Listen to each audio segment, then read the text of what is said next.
A local effort to provide food and clothing to the community getting an upgrade. Jen Thompson in Marshall today and got to witness the volunteers hard at work in their small space. Jen. Dana, that small space is Marshall's food and clothing pantry. The food pantry began back in 1992. What started with a few people and a pickup truck has grown and evolved throughout the years. The pantry has moved locations several times in search of more space to continue providing to those in need. Many of our seniors are having to make a choice between food or medicines, and we would very much like to see that go away. And by providing the food at no cost, we're hoping that we're making that situation better. That's Gilbert Wright, the executive director of Marshall's Food and Clothing Pantry. He says since he took over in 2011, they've doubled the amount of food offerings and distribute about 250,000 clothing and household items each year. To have that volume moving through the area, it just becomes very, very difficult when you don't have much space. John Haston, Marshall Mayor, says the Food and Clothing Pantry has been a godsend in the community. Jesus said there will always be poor and there'll always be people in need of the food and clothing bank.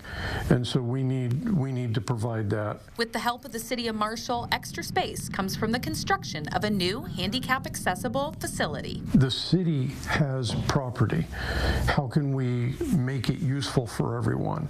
And so we were able to come up with a decision to lease a portion of it to the Food and Clothing Pantry. The building was paid for with funds the pantry was setting aside for this very need, plus a generous donation after a local nursing home was sold. The rent of the land, $1 a year for the next 100 years. We're about 4,300 square feet where we are right now, and the new building is 9,600.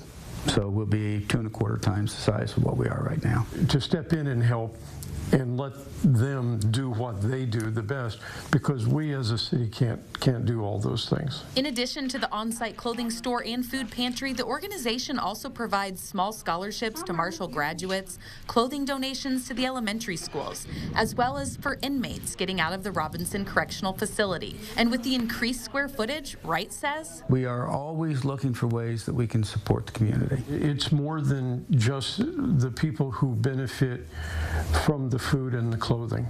It's the people who volunteer get the blessing also. The city gets the blessing that we're able to help those around us, because that's what the city's for. We come together as a group.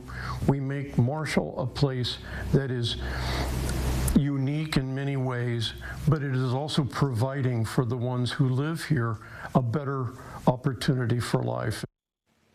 Wright says as much as he'd like to say that everything is covered, the pantry is still in need of several things for the new building, including equipment for the warehouse, and leaders are hopeful to be open in the new building in February.